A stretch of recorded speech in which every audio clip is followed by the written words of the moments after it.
दोस्तों, हमने कई बार ऐसी स्टोरीज तो सुनी है जब कोई इंसान बेहतर जिंदगी की तलाश में नॉर्थ कोरिया से भागकर साउथ कोरिया या फिर अमेरिका भाग आया था। लेकिन ऐसी कहानी भी है जब एक अमेरिकन सोल्जर नॉर्थ कोरिया चला गया था। न सिर्फ वो नॉर्थ कोरिया में रहा, बल्कि उसे वहां एक हीरो की तरह ट्रीट किया गया और मरते दम तक उसने वहीं रहने का फैसला किया। सुनने में कहानी बिल्कुल नामुमकिन सी लगती है, लेकिन ये सच है। क्या थी उस सोल्जर की नॉर्थ कोरिया जाने की वजह, अब वहां जाकर उसके साथ क्या हुआ, आइए जानते हैं आज की इस वीडियो में। तो बस अंत तक बने रहिएगा हमारे साथ। लेकिन वीडियो शुरू होने से पहले अगर आप इस चैनल पर नए हैं या आपने अभी तक हमारे चैनल को सब्सक्राइब नहीं किया है तो चैनल को सब्सक्राइब करना, बेल आइकन दबाना ना भूलें। यहाँ जिस सोल्जर के बारे में बात कर रहे हैं उसका नाम है जेम्स ट्रेस्टॉक। जेम्स की जिंदगी अमेरिका में बहुत अच्छी नहीं थी।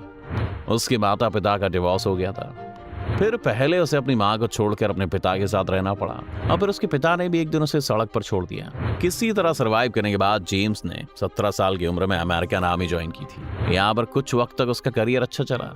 बाद में उसने शादी भी की, लेकिन आर्मी के काम से हमेशा बाहर रहने की वजह से उसकी शादी जल्दी टूट गई। जेम्स इस वक्त साउथ कोरिया और नॉर्थ कोरिया के बीच में डीमिलिटराइज्ड जोन में स्टेशन था और उसने शराब पीना शुरू कर दिया। ये बात 1962 की है जब उसने फाइनली नॉर्थ कोरिया जाने का सोचा। इस घटना के दो विवरण है दोस्तों। पहला विवरण तो ये कहता है कि जेम्स को उसके सीनियर ने एक रात को बाहर जाने से रोक दिया था और इसके बाद जब वो चोरी छिपे बाहर चला गया तो उसके सीनियर ने अगले दिन उससे ये कहा कि ऐसा करने के लिए उसका कोर्ट मार्शल कर दिया जाएगा।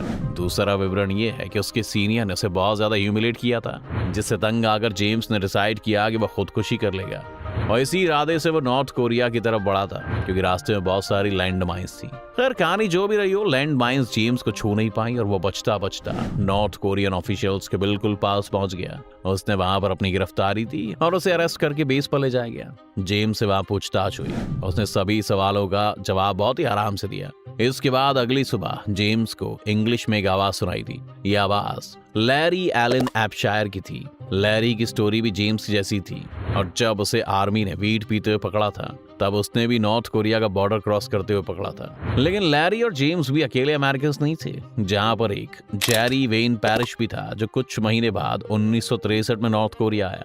1965 में चार्ल्स रॉबर्ट जेनकिंस नाम का एक और आर्मी ऑफिसर नॉर्थ कोरिया आया। नॉर्थ कोरिया ने अनाउंस किया था कि जो भी अमेरिकन सोल्जर अपने साथ इंफॉर्मेशन या वेपन लेकर आएगा उसे नॉर्थ कोरिया में रिवॉर्ड किया जाएगा। जेनकिंस अपने साथ एक M14 राइफल भी लाया था और एक बड़े से क्राउड ने उसका स्वागत किया था। यहाँ पर समझने वाली बात यह है कि उस टाइम का नॉर्थ कोरिया आज से काफी डिफरेंट था दोस्तों।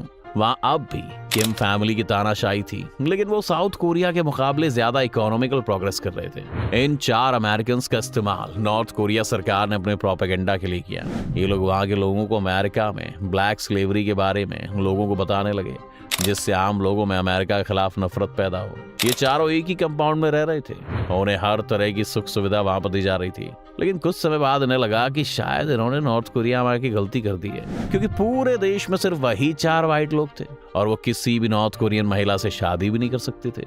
इसलिए इन चारों ने वहां पर सोवियत यूनियन की एम्बेसी पर असाइलम के लिए अप्लाई किया। सोवियत यूनियन ने उन्हें लेने से मना कर दिया और नॉर्थ कोरियन गवर्नमेंट को उसकी जानकारी दे दी।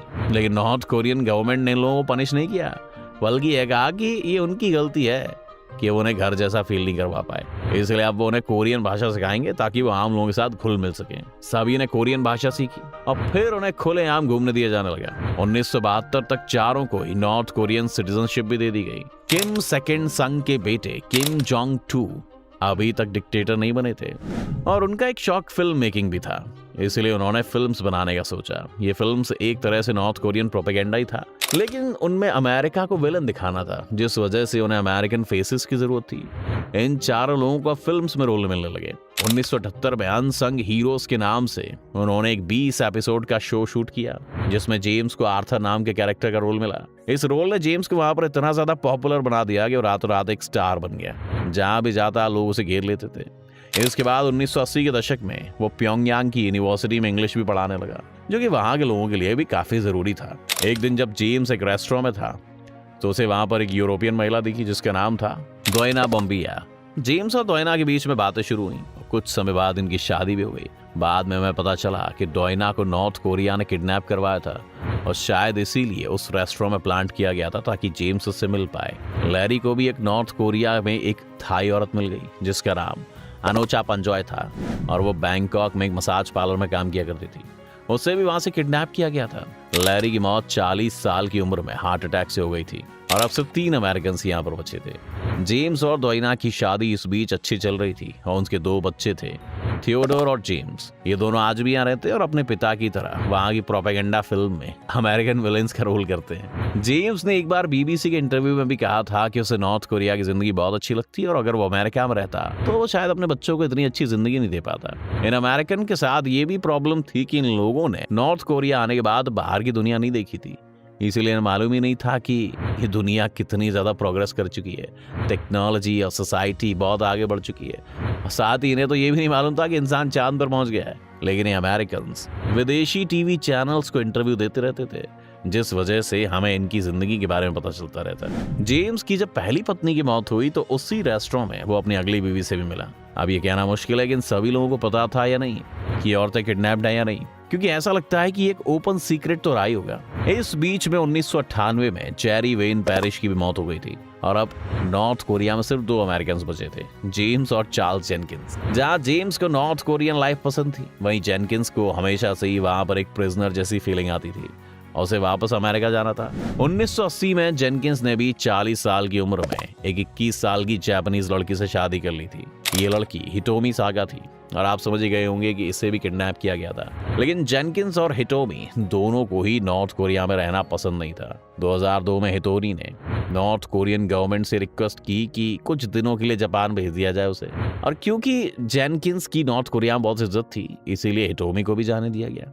लेकिन वहां जाकर उसे कुछ दिनों में वापस भी आना था, लेकिन वो कभी वापस नहीं आई।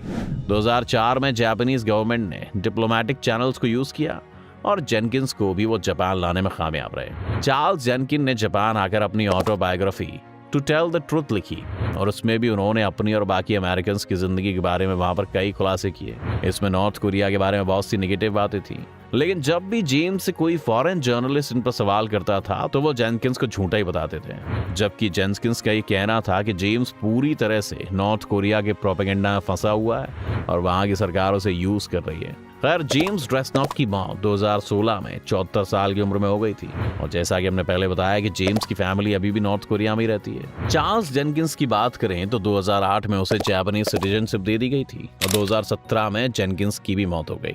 इस स्टोरी को सुनने के बाद बहुत से लोग आज भी डिबेट करते हैं कि क्या जेम्स का फैसला गलत था, जो जिंदगी उसे कभी अमेरिका में नहीं मिली। अगर उससे बेहतर जिंदगी वो नॉर्थ कोरिया में जी रहा था तो क्या उसके लिए अच्छी बात नहीं थी? हमें क्यों उसे एक विलन की तरह देखना है? वहीं कुछ लोग ये कहते हैं कि क्योंकि जेम्स जो जिंदगी वहां जी रहा था वो नॉर्थ कोरिया के सिटीजन्स पर जुल्म करने वाली सरकार उसे प्रोवाइड कर रही थी, इसलिए जेम्स को एक पॉजिटिव लाइट में पेंट नहीं किया जा सकता। आपको क्या लगता है, क्या जेम्स का नॉर्थ कोरिया के सरकार के साथ देना गलत था या सही? कमेंट्स में जरूर लिखें दोस्तों। उम्मीद है आपको आज की वीडियो से काफी कुछ नया सीखने को मिला होगा। अगर आपको वीडियो पसंद आई तो वीडियो को लाइक करें और अगर आप इस चैनल पर नए हैं तो जाने से पहले से सब्सक्राइब करना भी ना भूलें।